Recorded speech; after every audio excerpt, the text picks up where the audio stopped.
Mate, did we watch a thing this week? Yeah, we did.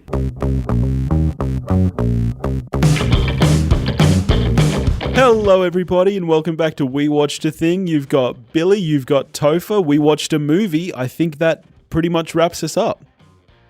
That's the show. Bye, everybody. I'm kidding. There's a whole middle section we've forgotten. A meaty middle section. Yes. The word meaty sounds dirty. It's not a good word, is it? It's meaty. not a great word. No, let's try and steer clear of it. How you been, buddy? What you been up to? It's been a stressful day, my friend. Oh, really? It all started, let me tell you. I was in the kitchenette at work, heating up my lunch. Yep, as you do. Some guy comes into the kitchenette. He upends a chopped up broccoli into a bowl. Yeah. Covers it in boiling water. Okay, yeah, he's blanching it. That's kind of standard. That's okay. But that's it. That's his lunch. Oh, that's the whole lunch. I want better for this guy than a bowl of wet broccoli. Did he eat it while, like, staring at you? I exited the scene. I'd seen all I could take, really. No, mostly it was stressful from avoiding the temptation to hit refresh on the ticketing website, trying to get tickets for Tools Tour next year. Yeah. But you did get tickets in the end. I did, thankfully. But my goodness, there was a point in the Arvo where I had well and truly thrown the toys out of the cot. So how many cities are you following Tool to next year? Just doing Sydney and Melbourne, though our dear friend Sam from Movie Reviews and 20 Qs tells me he can probably swing me a ticket for Auckland if I want. I was going to say, yeah, I'm surprised that wasn't already on your agenda.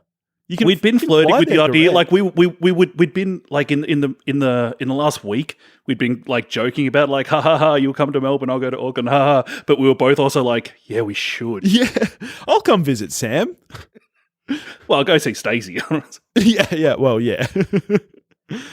All right, I reckon we're not talking about Tool this week though. Although maybe at some point we'll do some Tool talk. But what are we talking about this week?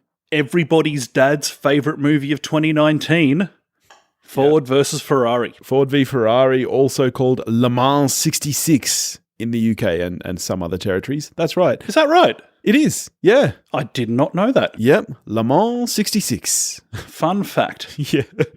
Well, not fun fact for people in the UK who already know that. Yep. So I saw this on date night with our friend Todd. We were away for work and we were like, you know what? Let's hit up like some premium lounge. So we went and shared like some fried chicken. It was a really lovely experience. I saw Solo on a man date. Did you? Todd. Really? Was that also a work trip? Yes, it was. Yeah. Well, I say work trip. It was a frickin' junket. It was brilliant. How did you see the film? I did what is really just becoming my MO for Saturdays. Ducked down for a matinee at Dendy and sat in air conditioning. No sponsorship there or anything. But thanks to Dendy. So you've got the tickets they gave us, right? I do. I have. Interesting. Because I paid. Just saying. No, I try. In my defense, I tried to get them to you. But I was at the movies. You were at the movies already. Yeah. I was like, I'm here paying. Thanks, Billy. That's all right because they deserve our money because they're a wonderful establishment. Thanks to Dendy. Love them. Yeah, when we decided to do this movie, you were like, "Yeah, look, I mean, you know, I know it looks like your dad's favorite movie, but I've heard that it's not, and it's actually really quite good."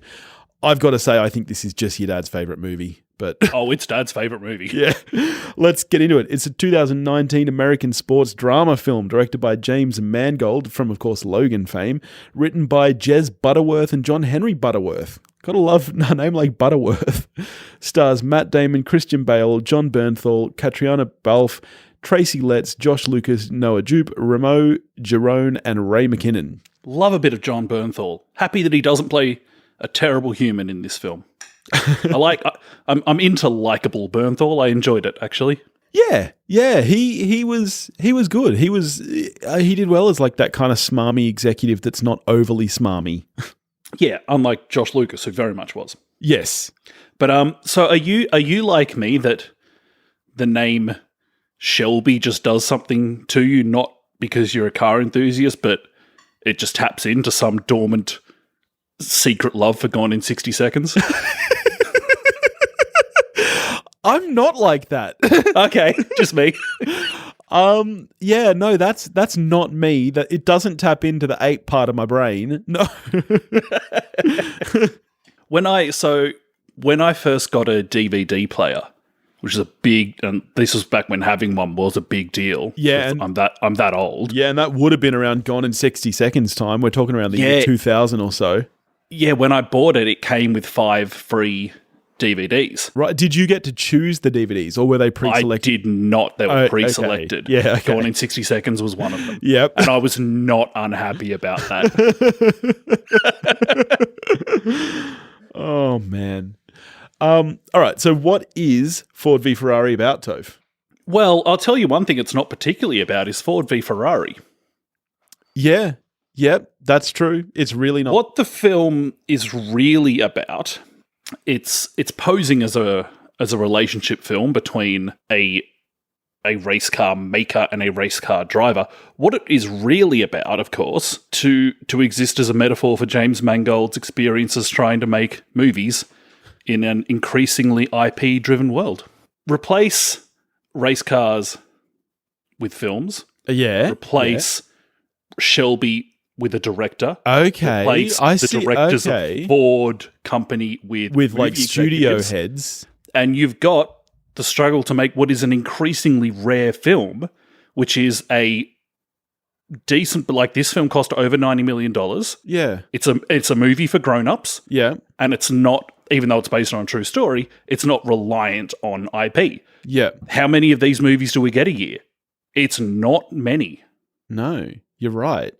And much like most of the race cars they make, this movie kind of falls apart a little. It's not, well, look, it's not winning. This film is not winning. No.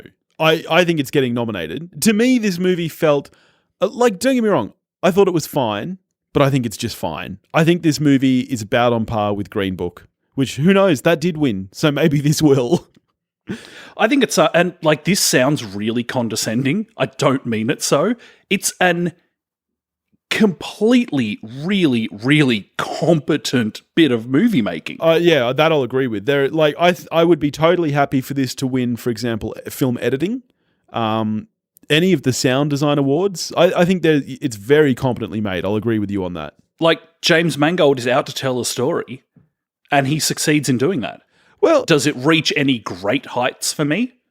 No. Well, I mean, here's my thing with it. I think that the filmmaking is by far the strongest thing about it. I don't think the storytelling is really that strong. I think it flips around a lot between, like, really, I don't think that a film needs a protagonist to work. I'm not that kind of person. And a lot of movies I love are more story-driven. But I don't think this is really an interesting enough story to not be entirely character-driven, and yet it's not. Is this Shelby's movie? Is it Ken Miles' story? It's kind of neither, and it flips between who is really, who is this film about? Do you agree with that? I do. Like, it's a double-hander, totally. It is by no means either Bale or Damon's film. Yeah. Which, as you said, not necessarily a bad thing. And yeah, with, like I said, the film is not about Ford v Ferrari. It's, in terms of how it plays out, it's much more, it's Shelby v Ford and Miles v Ford. Yes, definitely. Which, interestingly enough, when you, I knew nothing about the true story. Did you know that Ken Miles actually raced for Ford in Le Mans the previous year?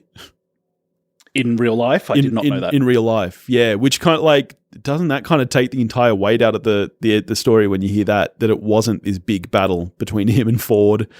But I don't really care about that because that doesn't make for an interesting movie.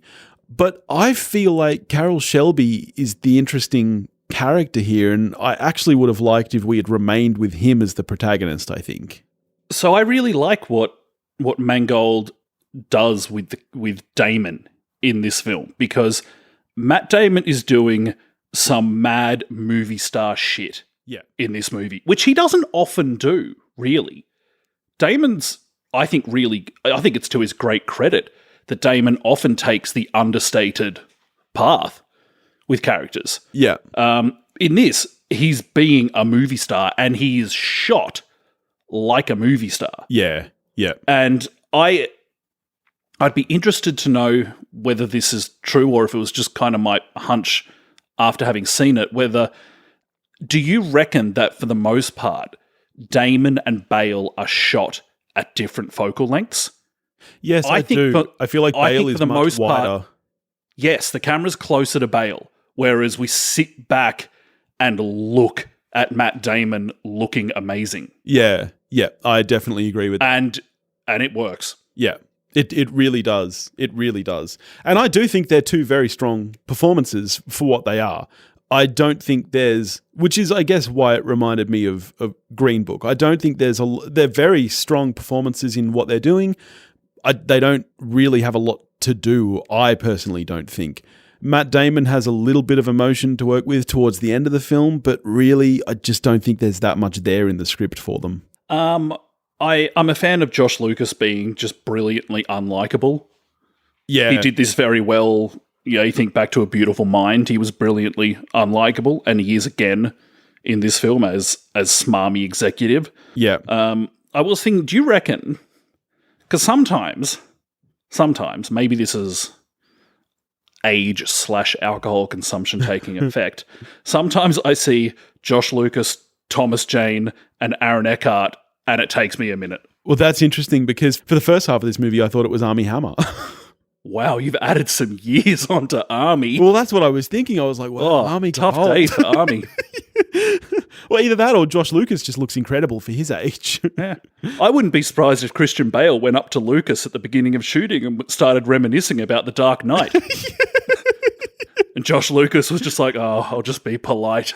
Yeah, it was not great. Tell him that so much fun this on time set. around when they drew out the hat, this time round when they drew out the name from a hat of who's going to get the role, Lucas, Jane, or Eckhart. Hey, it's Lucas. For me, I think best on ground is Ray McKinnon as the kind of offsider to Shelby, who it comes up with the brake system and stuff like that. I thought he was really, really fun to watch in this film. I think I probably agree with you, actually. I thought he was really strong. I had to look him up after the movie because I was looking at him going, I know who that is, and it just wasn't landing. Yeah.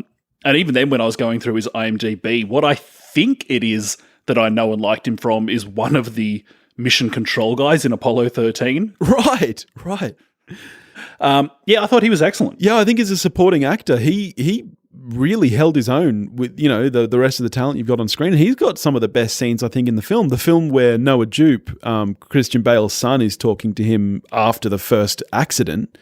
And he's saying, they get out of the car. Like, I think he did a really, really great job in that role. Can I ask you whether you look out at the road and can see the perfect lap? No, often I can see the perfect burger. I look out at the road and I'm like, somewhere out there there's a drive-through where they're everything's gonna be stacked right and it'll be wrapped perfectly. It won't have There'll much be no mayo. weight. Yeah, that's what I can see when I look out at the road mostly. Yes, that's a scene that's actually in the trailer for this film, and it's shit. It's a really terrible scene. It means nothing. It adds, and this is my problem with the film. I think there's a lot of things I really enjoy about it. The screenplay and the story aren't one of them. I think, it can almost be reminiscent of, say, First Man, which we both very much enjoyed. It's a movie about an American dream. But you look at the relationship between Neil Armstrong and his wife in that film compared to the relationship between Ken Miles and Caitriona Balfe in this film. I just think really? Her name is not Dutiful Wife? Well, that's what I mean. There's nothing there. I don't care. Just lose that entire... I don't care. Which is why, to me, the movie really should have just been a Carroll Shelby film, because Ken Miles, I don't care. It's sad that he died after this race. I don't care. Is his son's middle name Exposition? Yeah, I know, right? And I really like Noah Jupe, and he was also quite good in A Quiet Place last year. But, he doesn't have much to do here, I think. No. And like during the race when his kid is like mansplaining to his mum what's going on in the race, which is awkward enough. Yeah. And then I'm just like, okay, not everyone, like I really do like motorsport, but obviously you can't make this movie just for people that like motorsport. Yeah. So there does need to be an element of explanation. There's just no getting around that, I don't think. And it's hard to come up with a really unobtrusive kind of classy way of doing it. The kid mansplaining to his mum is not at the top of the pile. Like, even if it comes to it, I'm just like, just bite the bullet and have the commentator. Yeah. Commentator is honestly the cleanest way to do that. It's the only way to do it, almost. I mean, even if you don't, you kind of even have this inbuilt mechanism of Shelby talking to the pit crew. Yeah, that's true. That's very true. Just not how they did it for me. Yeah. Yep. Now, I just mentioned, like, I do like motorsport. Was it distracting and confusing for you, the fact that there was a McLaren in this race? Yeah, look, I mean, I know about McLaren. McLaren. I assumed maybe it was his daddy. No, there was a couple of times where I was like, they were like, Ford for, old mate first in the Ford, McLaren second in front of Ferrari. And I was like, there's no McLarens in this race. What the shit is going on? And it took my elderly mind a few moments to go like, oh, it's someone called that. Yeah. Fun. But anyway, just for me, change that guy's name. You changed the fact that this guy didn't drive in a Le Mans. Just change McLaren's name. Good grief. In fact, fun fact, it was McLaren was his teammate the previous year. Is that right? Yeah. Which is this is an issue I have with the film, I think, and why I wish that it had focused more on Carroll Shelby. Great for Ken Miles and all, but he doesn't drive the entire 24 hours on his own, and that's kind of what this movie wants you to believe. Yeah. It's just like, it's hard to come up with something particularly exciting for Ken takes a nap. Yeah. After 4 hours in the car. Yeah, I know, but like how many teammates are there? 3, 4? Yeah. Like, why is this a Ken Miles story? I don't know. Here was my idea. Tell me what you think. Okay, if I'm the screenwriter, with total credits of 0 screenplays to my name. Yeah. The entire film, the framing device for the film is the race, which, to get across how long and how arduous it is on man and machine, stretches the entire runtime. Yep. And you intercut the race with the story. I like it. Of Shelby and, if you must, Ken. That's so much better already. I like that so much, because my biggest problem with the film is this is way too long. This film feels almost as long as the 24 hours of Le Mans, but not in the way that you're describing, not in the way that makes the race itself feel heavy and arduous, because the race really doesn't in this film. I don't think there's that much weight to the race itself, because by that point in the movie, you've been sitting there for 2 hours already. And I mean, I like the fact that they make the cars awfully dirty by the end. Yeah, at least they don't look like they've just driven off the lot by hour 23. Yeah, but you don't get the sense of how long and arduous the race really is, I think, and yet the movie feels endless. There's a bunch of within scenes. There's a bunch about the construction of the film, edit wise, that I think is, like I said before, it's big on competency. Yeah. I think. But for a film centered so much around racing, I feel like maybe the film should have a bit more sort of kinetic energy to the pacing. Yes. But as you say, it's not really aimed at racing fans, because there's not enough of them. This movie needs to be for everybody, and that's what they've tried to do. And I do think they've lost that energy in there. You think of I wasn't exactly a giant fan, but you think of a movie like Baby Driver, another movie about cars. Now that's a movie that has kinetic energy to it. That's a movie that feels fast paced, because Edgar Wright, I mean, that's something that he just kind of brings to, Shaun of the Dead feels almost the same. It's a very quick film. This loses all of that because it's drawn out with lots of exposition, lots of long meandering scenes that I don't think really add anything to the film. And families. Yeah. Spare me. One person who we haven't talked about, who I actually think is very much worth a mention, is Tracy Letts as Henry Ford. Yes, I The fact agree that with that. he's written and played as fat, insecure white man at the top of this organization, I think is fantastic. Me I too. think Letts leans into it brilliantly, and I'm totally here for Tracy Letts in this film. Yeah, same. To be honest, I think if anyone should be nominated for this film, it should be him in supporting. Because I agree with you that I think the way the character's written and the way he plays it is really, really fantastic. Like, he's such a dick, and yet he's also likable. Anyway, because he's borderline pathetic. Yeah. So there's some amount of empathy there, just because you kind of feel, not because you like him, but because you actually feel sorry for this fucking millionaire. Yeah, who's not his daddy. Who's not his daddy. Yeah. Back to the competency of the film, one thing I really loved is the score. I think the score is really well done. But back to, it reminded me a lot of First Man, actually. It was very kind of jazzy, and it I think is what helped keep the energy going in the race scenes, which I think lacked energy in other ways. But I think the score was really, really well done. It was a bit hit and miss for me, actually. There were some moments where it really did work for me, and then there were some moments where I found that I was like really paying attention to it at a time where I don't think that's what I should have been doing. Yeah, right. So, and that's not to say that I thought it was bad, but that it was at some point mildly distracting for me. And I was like, you know what, right now, I think there's more important things for my attention to be on than the score. Yeah, right. Interesting. So, yeah, look, I think, as I said, I liked the movie. I didn't love it. I think it's totally fine. It will probably be nominated for an Oscar, but I really don't feel it deserves it. And if we were back in the days when only 5 films were nominated, I hope this wouldn't be there. But I'm giving it a 6. I am also a 6. I think it's a fine movie. I don't think it's bad, but I don't think it's great. It's good enough that driving home from the film, you know how, like, if you see a good space movie, you walk out of the cinemas and you look up. Yeah. Like I was giving the car an extra 1,000 before shifting. Yep. Which is probably a tick for the film. Yeah, I will give it that. As someone who's not into racing, it did make me think maybe I could watch racing. Yeah. I mean, look, I enjoy watching racing more than this film, but it's fine. Yep. All right, what are we getting to next week, buddy? Next week. Oh, you tell me, mate. It's throwback week. I haven't told you what we're watching yet, have I?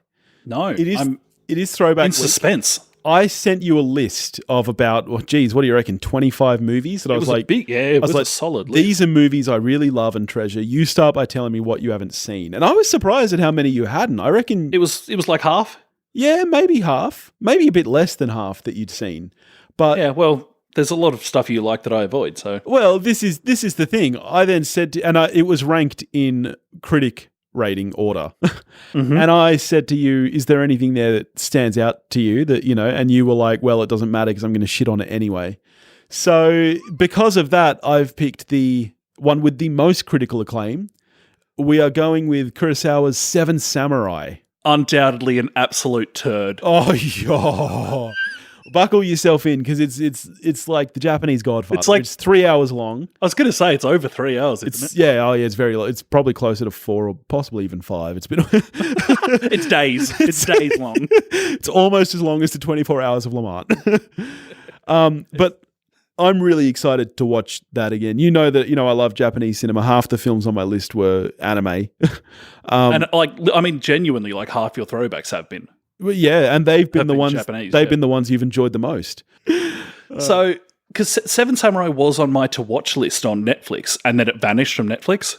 Well, I'm really happy about that because you already screwed me over by watching 12 Angry Men, even though you knew I wanted to do it for a throwback. I don't think I knew you wanted to do it. You did. I can't just stop watching movies I haven't seen before. Well, you should. I held off on The Godfather for 31 years. This is true. Yeah, I did that for you. I did that for our listeners, you dick. All right, so I'm looking forward to that. And then the week after that, we'll be getting to possibly my second most anticipated film of the year after Star Wars, Knives Out. Did you get a trailer for it during Ford V Ferrari? You know what? I didn't. And you know what really annoyed me? I walked into the cinema slightly late. I caught the tail end of a trailer for The Rise of Skywalker, and I haven't seen a trailer for that yet. So I was really annoyed that I missed it. I got a trailer I hadn't seen before for Knives Out on the weekend, and I swear to God, I was just grinning through the trailer. It looks so much fun. Fucking wait. Yeah, same. I'm really excited. We're both getting to an advanced screening of that, thanks to Dendy, which I'm really happy with. So that'll be really cool. You know what I was thinking? I was thinking that we should do a special patron series on The Mandalorian at some point too. Interesting. Like, if I sign up and watch it. Yeah, which you should, and then we should do like an episode by episode series. That's real. That, like, honest to God, I'm going to initially pay if this happens. I'm going to be paying that money per month for The Mandalorian. It's like when everyone signed up for Netflix for House of Cards. Yeah. Well, then you just never cancel it. Well, that's the other thing you do is like, do you wait until season 1 finishes and then do the 7-day trial and binge it? Yeah. We would never recommend that. No, because hopefully Disney Plus will sponsor us. That will definitely happen. But yeah, I think we should do a special patron series on The Mandalorian at some point. I'm not against the idea. In the meantime, if you want to get in touch with us, you can do that at wewatchedathing.com or wewatchedathing@gmail.com. You can find us on Facebook, Instagram, and Twitter, all under the handle @wewatchedathing. If you want to help support the show, you can do that at patreon.com/wewatchedathing, and we'll catch you next week. Go watch a movie.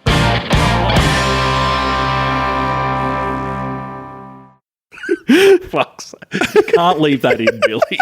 I won't. You can't. I'm cutting it. Or am I? This is the fun when I get to edit.